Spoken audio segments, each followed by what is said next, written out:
이번 시간에는 우리 배치 프로그램에 대해서 같이 한번 살펴보도록 하겠습니다.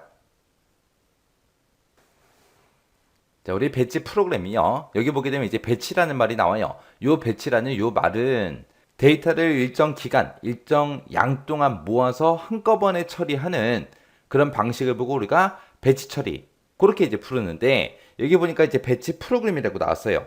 얘는 이제 여러 가지 작업들을 미리 정해진 일련의 순서에 따라서 일괄적으로 처리하도록 그렇게 만든 프로그램, 그 프로그램 보고 우리가 배치 프로그램이라고 부르는 거예요. 그때 이제 배치 프로그램은 사용자와 상호작용이 있다 없다? 없다. 상호작용 없이, 사용자랑 관계없이 정해진 시간에, 정해진 날짜에 여러 가지 작업들을 한꺼번에 다 일괄적으로 처리하게 그렇게 이제 만든 프로그램, 그걸 보고 우리는 배치 프로그램이라고 합니다. 자, 예를 들어서 학교라고 생각을 한번 해보세요. 학교에서 이제 배치 프로그램을 만들 거예요. 뭘 만들 거냐? 성적 처리를 이제 자동으로 해주는 그런 배치 프로그램을 이제 만들 건데, 거기서 이제 할 수 있는 게 뭐냐? 만약에 이제 각 과목마다 이제 점수가 쭉 입력이 되면, 거기에 따라서 이제 전부 다 모든 학생들의 전부 다 총점을 구합니다. 그리고 총점을 가지고 평균을 구하고요. 그 평균 구한 걸 가지고 이제 석차도 구할 수 있겠죠. 그 석차에 따라서 이제 우수상, 상장을 이제 출력도 시킬 수도 있을 거고요. 그리고 이제 성적이 가장 높은 학생한테 이제 장학금도 줄 수 있겠죠. 해서 장학금은 이제 누구한테 줄 건지, 장학금은 이제 누구한테 줄 건지 계산을 해서 그 장학금을 이제 누구한테 주겠다라고 이제 우리 윗사람한테 이제 결제를 올려야 되겠죠. 그때 이제 장학금은 이제 누구한테 주면 된다. 그런 이제 보고서가 이제 자동으로 생성이 되게, 그리고 여기서 이제 나온 총점이다, 평균이다, 석차다 해서 이런 데이터들을 데이터베이스에 자동으로 이제 저장이 되게, 데이터베이스에 이제 반영이 되게, 이런 여러 가지 작업들을 미리 정해진 그 일련의 순서에 따라서 일괄적으로 전부 다 처리하게끔 이제 그렇게 만들 수 있다고요. 뭐 학교에서는 이런 걸 쓸 수 있겠지만, 그리고 우리 저것도 한번 생각해 보자고요. 집에서 우리가 수도가스 전기를 쓰죠. 그러면 그거를 이제 요금 계산을 해줘야 될 거 아니에요. 그 요금 계산하는 게 전부 다 이제 사람이 한다고 생각해 보세요. 그럼 시간이 엄청나게 오래 걸리겠죠. 모든 집집마다 전부 다 계산해야 되기 때문에 집이 엄청나게 많잖아요. 그거를 이제 전부 다 이런 배치 프로그램 만들어서 한 달에 한 번씩 수행되게끔 이제 그렇게 만드는 거예요.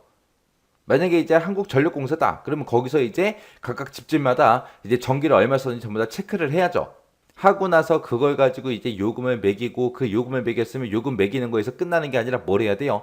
고지서를 전부 다 또 다 발행을 해야 되겠죠. 근데 모든 사람들이 전부 다 이제 고지서 다 받아보는 게 아니라, 누구는 이제 고지서로 보내달라, 누구는 이메일로 보내달라, 누구는 이제 스마트폰으로 보내달라, 그렇게 이제 신청한 게 있을 거 아니에요. 그렇게 이제 요금 계산도 해주고, 그 각각 사용자들한테 이메일이 됐든 아니면 스마트폰으로 전부 다 이렇게 보내는 것도 자동으로 할 수 있죠. 그리고 고지서를 받겠다라고 신청한 사람들은 따로 이제 또 출력도 쭉 할 수 있겠죠. 그런 작업을 전부 다 사람이 안 한다고요. 사람이 하면 너무 오래 걸리니까 이런 배치 프로그램을 만들어서 매달마다 이제 자동으로 실행이 되게끔 그렇게 이제 만들어 버리는 거예요. 그런 걸 보고 우리가 배치 프로그램이라고 합니다.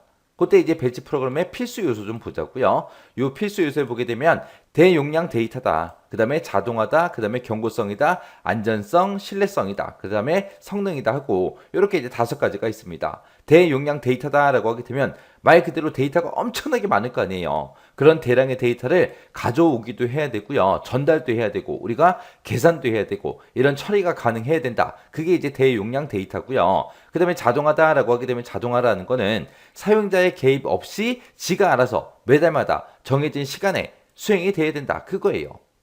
그래서 만약에 중간에 이제 심각한 오류가 발생할 수도 있어요. 그때를 제외하고는 사용자 개입 없이 자동으로 전부 다 수행해야 된다. 그거 얘기하는 거고, 그 다음에 이제 경고성이다라고 하게 되면 잘못된 데이터가 됐든 데이터 중복으로 인해서 중단되는 일이 없게 그렇게 이제 수행이 돼야 된다. 그거예요. 만약에 이제 학교라고 생각해 보세요. 학생들이 이제 시험 봤으면 이제 0점부터 시작해서 100점까지 있는데, 어떤 선생님 한 명이 어떤 학생의 점수를 입력하다가 만약에 70점을 입력해야 되는데 잘못 눌러서 700점을 입력했어요. 그러면 그게 잘못된 데이터가 들어왔죠. 그러면 이 배치 프로그램이 알아서 점수는 무조건 0점부터 100점까지만 들어올 수 있게 그렇게 해서 700점은 못 들어오게 해야죠. 만약에 그렇게 잘못된 데이터 때문에 일이 중간에 멈춰버리면 안 되잖아요. 해서 이거는 잘못된 데이터야 표시해놓고 그 다음날 사용자들이 이제 볼 수 있게, 사용자가 볼 수 있게 그렇게 이제 표시만 해놓으면 되는 거죠. 그럼 이제 사용자가 그 잘못된 데이터를 보고 수정을 하거나 뭔가를 할 거 아니에요. 그런 게 이제 경고성이요.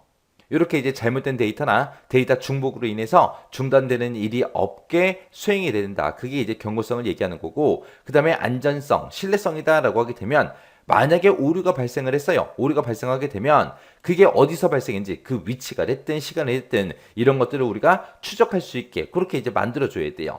그게 이제 안전성, 신뢰성이요.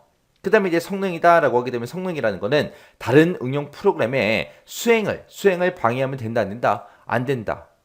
그리고 지정된 그 시간이 있으면 그 시간 내에 전부 다 처리가 완료가 돼야 된다. 해서 이런 배치 프로그램 같은 경우에는 낮에는 전부 다 직원들이 와서 다 일을 하기 때문에 낮에 이 배치 프로그램이 실행되게 하게 되면 성능이 많이 떨어질 수도 있잖아요. 그래서 보통 이런 배치 프로그램은 사람들이 컴퓨터를 안 쓰는 그 시간에, 새벽대 시간에 그때 이제 주로 이제 실행을 시킵니다. 그런 게 이제 성능이요. 해서 배치 프로그램의 요소에는 이렇게 5가지가 있어요. 자, 뭐가 뭔지는 여러분들이 구분할 수 있게 알고 계셔야 됩니다. 이번 시간에 우리 배치 프로그램 문제를 같이 한번 풀어보도록 하겠습니다. 배치 프로그램에 대한 설명이래요. 가로 1, 2번에 들어갈 그 알맞은 답을 써라. 그렇게 이제 나왔습니다. 자, 우리 배치 프로그램이라는 거는 사용자와 상호작용 없이 여러 작업들을 미리 정해진 그런 일련의 순서에 따라서 일괄적으로 그렇게 처리하는 것을 의미한다. 다음 필수 요소를 갖춰야 된다. 그렇게 나왔습니다. 그 필수 요소에 보게 되면 총 5가지가 있죠. 그 중에 첫 번째 거요. 우리 대용량 데이터라는 거는 대용량의 데이터의 처리 능력 그렇게 이제 나왔고요. 그리고 땡땡은 사용자의 개입이 없는 작업 수행하고 그렇게 이제 나왔습니다. 사용자 개입 없이 그렇게 이제 작업을 수행하는 거를 보고 우리가 이제 자동화라고 하는 거죠. 그 다음에 그 밑에 보니까 이제 경고성하고 나왔습니다. 경고성이라는 거는 시스템의 중단 없는 지속 능력을 보고 우리가 이제 경고성이라고 하는 거고, 그 다음에 이제 땡땡은 오류 추적 능력을 보고 얘기한대요. 오류 추적 능력을 우리는 안정성, 신뢰성 그렇게 이제 부르는 거죠. 그래서 동그라미 2번에 들어갈 그 정답이 안정성, 신뢰성이요. 그리고 작업 수행 능력을 보고 우리가 이제 성능이라고 부른다. 그렇게 이제 써져 있습니다. 그래서 동그라미 1, 2번에 들어갈 그 알맞은 용어가 자동화하고 우리 안정성, 신뢰성이요. 이렇게 이제 배치 프로그램의 필수 요소에는 지금 총 이렇게 이제 5가지가 있습니다.